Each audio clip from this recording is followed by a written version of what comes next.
Coming up next on the Commissioner's Report, we're going to first speak with Commissioner Lindsey, and he has a special guest from the Parks and Recreation Division, and we're going to be speaking about Polk County's master plan. Right after that discussion, we're going to be speaking with Polk County Fire Rescue's Medical Director, that's Dr. Paul Banerjee, and of course, we're going to be speaking about things going on in the EMS part of Polk County Fire Rescue's division. Don't go anywhere, the Commissioner's Report is coming up right after this.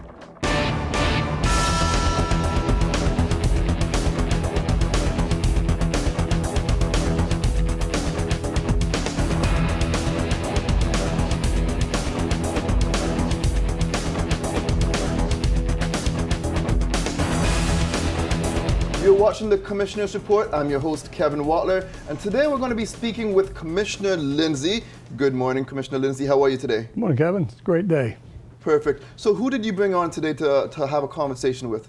Today we got with us Tracy Mullins. Tracy is a Parks and Recreations Project Manager for our Recreation Department. Recently, the staff gave a presentation to the board during a work session about the status of our Parks and Recreation facilities, and recognize the need that we need to do some long-range planning. One thing I've learned in my term on the commission is that the needs far exceed the revenues across the board. And so in order for us to get the best bang for the buck, we need to make sure we plan the right facilities in the right location for the right constituents. And so our recreation staff, with Tracy's help, have begun to identify and inventory to help the board make some long-range decisions. So, Tracy, tell us how we got to where we are. Well, we got where we are we started in the year 2000 when we did our last Parks and Recreation Master Plan, which helped to design and build out the park system we currently have. We've got a great park system in the county.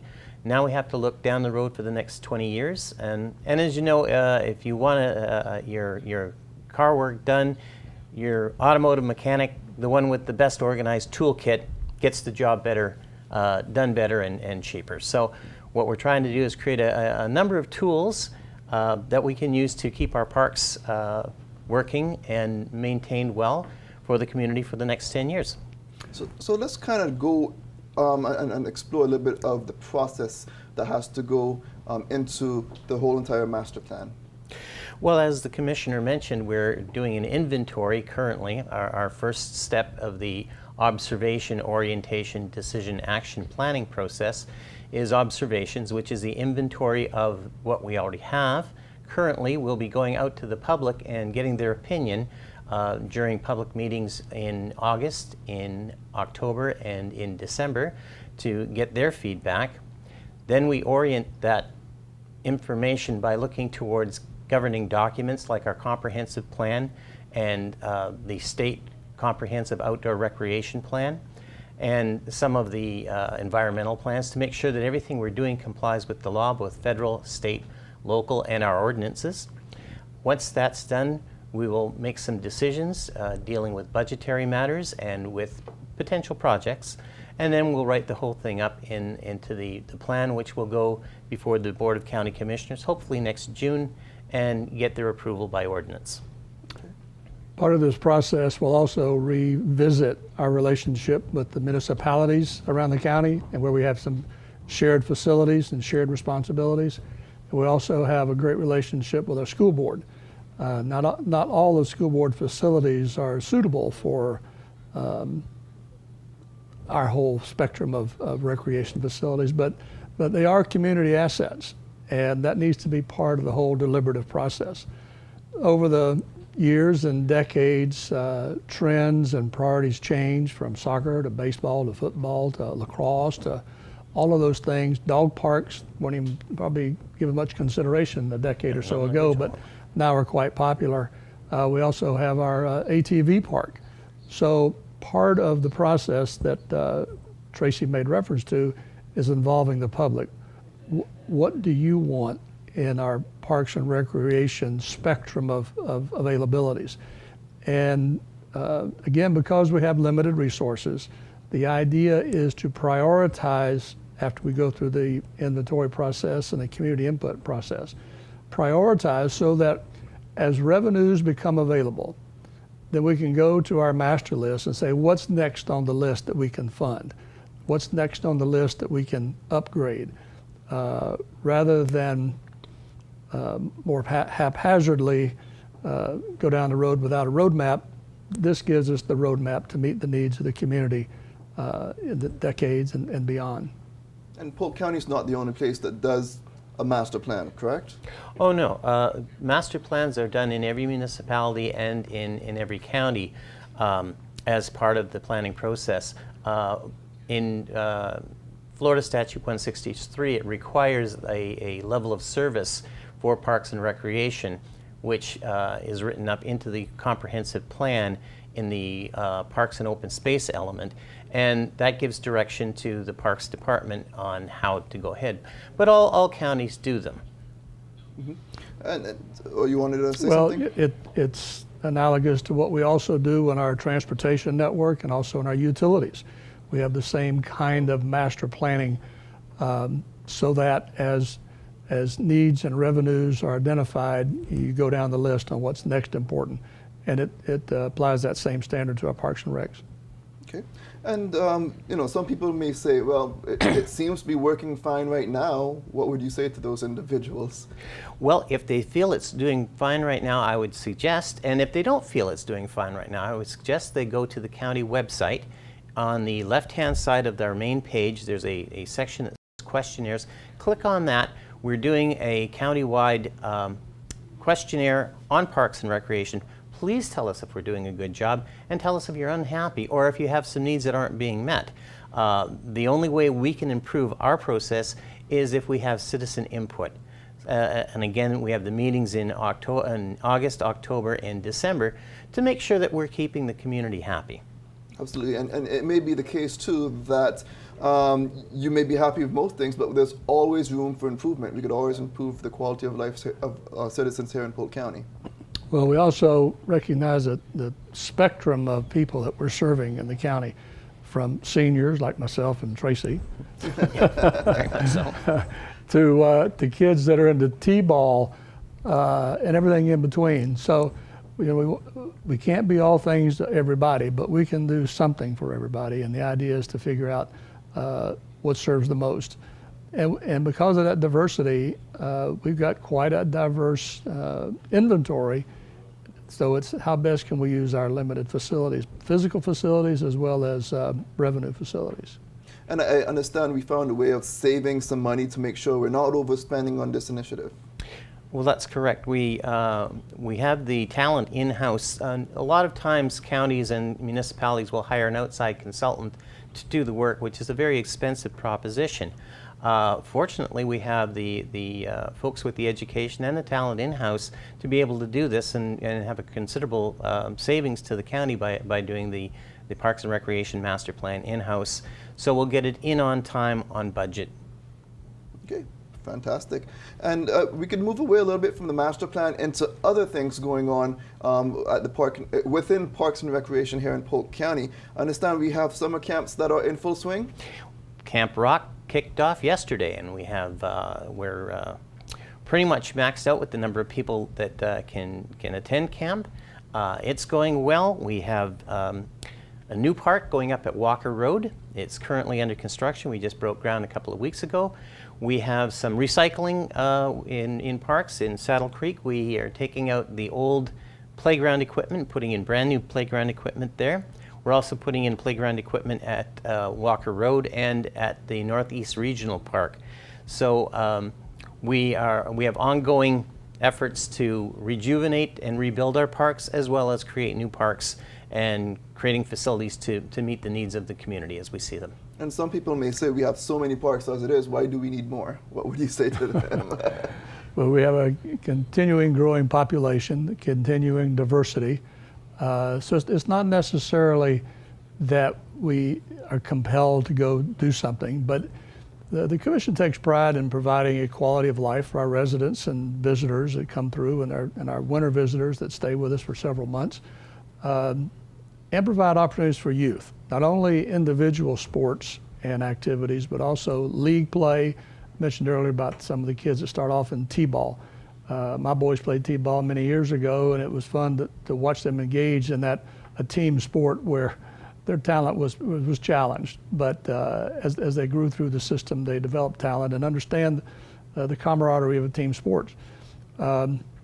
As kind of a marriage between our Parks and Rec and our Natural Resources Department, we've also been encouraging expansion of our trails and bike paths throughout the county, tying them together again with cooperation of our municipalities, and trying to find opportunities where we can have joint use of other public lands, but such as utility rights-of-way, where we can install bike paths and have it interconnected throughout the county. This is not something that's going to happen overnight, but in this long-range planning process, that will be an element. So it's an opportunity for us to do the inventory, set some long-term goals, and it's not a study that's going to sit on a shelf and be ignored, but as the need arises and the revenues are there to support it, then we can go to our plan and say what's next on the list, realizing that that is the product of the professional staff as well as the product of the input of the users and the people. And it's not a static study. We're not going to wait another 10 years to do another 10-year study.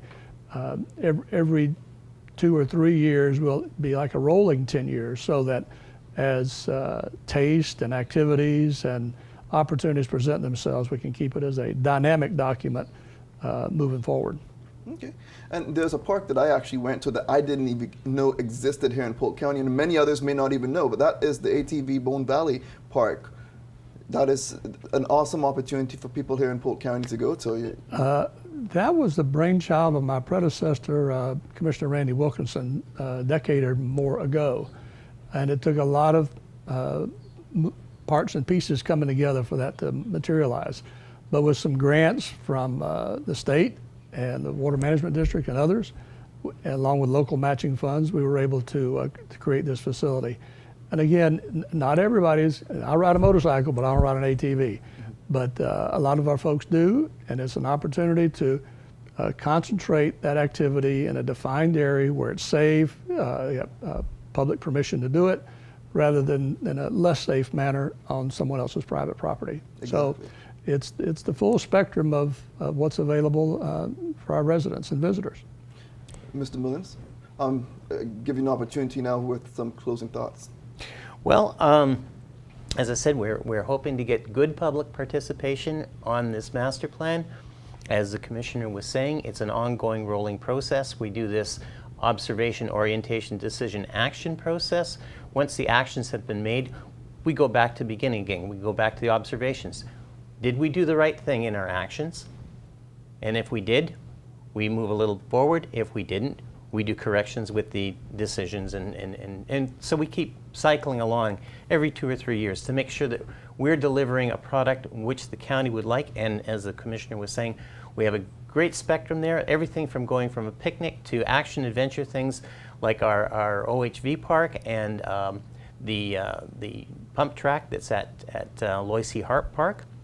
Folks that would like to get involved in the planning process, during our meetings in November, we'll be meeting at the History Center, and we'll be designing the disc golf course that will be going in at Loyce Hart Park. So the community has a great opportunity to learn how parks are planned and to actually participate in planning of a park element. Fantastic. And Commissioner Lindsey, I'll leave you. Encourage folks to go online, navigate through the website, and provide your input. The best product is going to come with the best input, and that's what we look forward to. Gentlemen, thank you for joining me, and that is it for this part of the Commissioner's Report. Stay tuned for the next segment that's going to be coming up. We're going to be talking to Dr. Banerjee. He is the Polk County Fire Rescue's Medical Director. Stay with us. We'll be right back.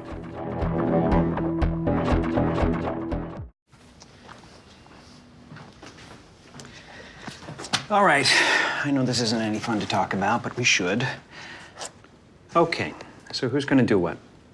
I'll pack the dead batteries. Great. I'll only put what I don't need into a duffel bag. Perfect. That's totally unhelpful. No problem.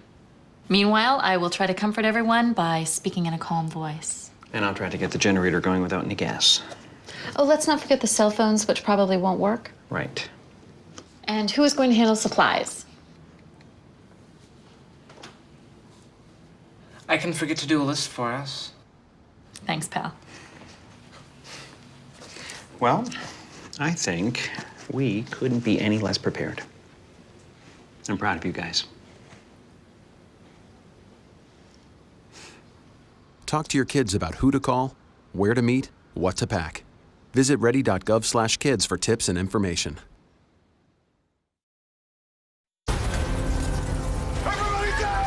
The earthquakes you see in movies are one thing, but real life is a completely different animal. Just because you can't predict an earthquake doesn't mean that you can't prepare for one.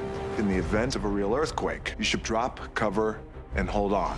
Visit ready.gov/earthquake and practice what to do to keep you and your family safe in the event of a real earthquake. And you'll be seen as a hero by your family and your loved ones. Visit ready.gov/earthquake today.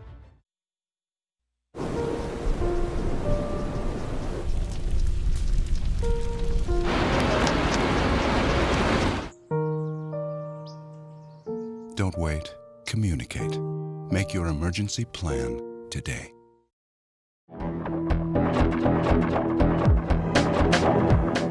Welcome back to the Commissioner's Reports, and we are now joined by Dr. Paul Banerjee. He is the Polk County Fire Rescue's Medical Director. Welcome to the show. Nice to have me. Thank you. So, who are you?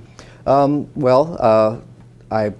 originally was born in India. I grew up in England, came over here when I was 16, went to high school in Pittsburgh, college at University of Pittsburgh, went to medical school in Philly, transitioned to Detroit for my residency, and ended up down here. So I guess God takes you where you're supposed to be. Exactly. And how did you end up here at Polk County Fire Rescue? Just, you came from Lake County, I believe it was? Yeah, I was a director there for 6 years, and I guess as every story runs its course, I was looking for a new challenge. Fortunately, this opening happened, and I applied and was fortunate enough to get selected to be down here. So, as a medical director, what do you do? So we oversee all the pre-hospital care.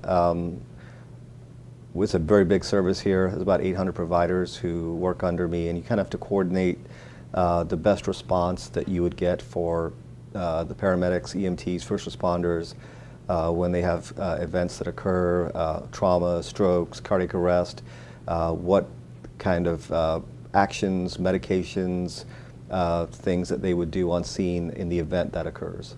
Okay. And over the years, Polk County Fire Rescue has changed quite a bit, because once it was just there was an EMS part, and then there was a fire department side, but now it's all together. We have about 600 employees for Polk County Fire Rescue. Just talk about some of that. So I guess the transition occurred a few years ago, and it was Polk County EMS and then Polk County Fire Rescue, and they looked at ways of consolidating and maybe lower costs. And so that kind of merged, and I think kind of didn't quite kind of go together and blend as well as they wanted to. And I think after some struggles, I think finally things are heading how they needed to be.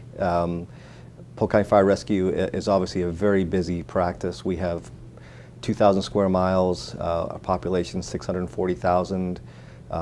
We had about 100,000 calls. We ran on 70,000 of those at least. And so it's a very busy, very integrative, a lot of things we do here that we can't do other places, and a lot of things we can't do here that we can do other places. So it's a very dichotomous blend of care. We've really big, busy hospitals and really small hospitals. So kind of getting the balance between the two right, realizing 90% of what we do is EMS, 10% is fire, and we just want to make sure that we're doing the best we can at each aspect of pre-hospital care. And what a lot of people may not necessarily realize is if you call 911 here in Polk County, it's Polk County Fire Rescue EMS that's going to be taking care of you. I know, we have other municipality support where we have Lakeland Fire, Bartow Fire, we have other areas that have fire departments. But if an ambulance comes to your house, Polk County is the one that's going to be at your doorsteps. Yeah, absolutely. We've a lot of three major municipalities that you get: Lakeland, Winter Haven, and Lake Wales, and they do their training and they will respond in their districts and areas, specifically their cities. However, when it comes to transport, Polk County Fire Rescue does all the transport and the patient care from the point of contact afterwards. Mm-hmm. And you're saying things are starting to improve, things are looking good, because we also recently received Mission Life. Tell me about Mission Life. The awards are great, and Mission Lifeline is a wonderful accomplishment, but it's more than just awards, and I'll talk about that. But it's a matter of coordinating with the hospitals, coordinating with EMS, partner up to provide best patient care possible, and hopefully elevating everybody's game to that level where they maybe weren't able to do so before. And you're saying when I got here, kind of things were different than I was used to, and we've kind of looked, analyzed, and thought, how can we make things better? And so it took about a year to kind of evaluate and kind of put my own stamp in my own way to get things how I thought was best for patient care. A lot of input from the staff, a lot of input from the hospitals, and we kind of merged and hopefully blended something that worked out well. Mission Lifeline is an award we get from American Heart, and it's really a big deal because it's about STEMI patients, which is ST segment elevation myocardial infarction, so it's your heart attack. And the heart attack patients who come in, who call 911, the national average or expectation is from the time they enter the emergency department to getting a cardiac catheterization is 90 minutes. Mission Lifeline wants you to have it from the time EMS makes first contact to the time they get cardiac catheterization and remove the clot to be 90 minutes. So that means that the hospitals have to become a lot more efficient. So they have to be, it takes us about 30 minutes from time of contact to get to the hospital door on average. So it basically makes the hospital up their game, so they can't really do 90 minutes, they have to do 60 minutes. And I think for at least one, maybe two of the quarters, we achieved that number 75% of the time, which is a big undertaking because it took a lot of meetings, a lot of times to kind of give feedback to the hospitals saying, this is where we are and this is where we need to be, how can you help? And to the credit, the hospital stepped up to the plate, the medic stepped up to the plate, and because of that, patient care has improved. Are there any other achievements that we recently received? We're going to be published about our sepsis articles and a sepsis protocol that we have. And basically sepsis is a very poorly known but very lethal condition that's around. And if you're actually diagnosed with sepsis, you have a 33% of chance, third of people with sepsis die. Wow. And if you're in septic shock, 50% die. And the goal with sepsis, our protocol is to recognize it as early as possible. So if we can recognize someone who's potentially septic or in early shock before they fall into Fulminant shock, we can activate the hospital to be a lot more aggressive initially. And the protocol's worked out really well for the last 2 years now. And people who with positive sepsis protocols are admitted 97% of the time to the hospital for some form of medical treatment. And you know, hopefully we can lower that mortality rate and make that much lower. I'm hearing mortality rates about 15 to 20% in this county, which is, you know, basically significantly less than the national average. The other things we've done really well is stroke. In Polk County, we have no comprehensive stroke centers. And the difference between a primary stroke center and a comprehensive stroke center is comprehensive stroke centers can go into the brain and pull clots out, where you can't do that in this county. And also they can do coiling for aneurysms and intracranial bleeds, which they can't fix locally as well. So we're very selective about who we send out.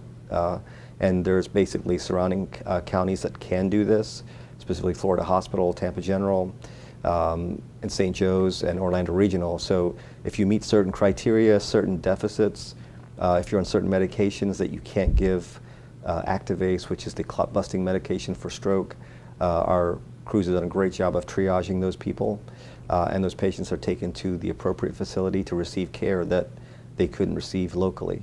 So the crews have done a really good job, and we're getting really very, very good feedback from the state, from the surrounding hospitals, and currently we're on the best practices list for stroke, STEMI, and cardiac arrest care from the state of Florida.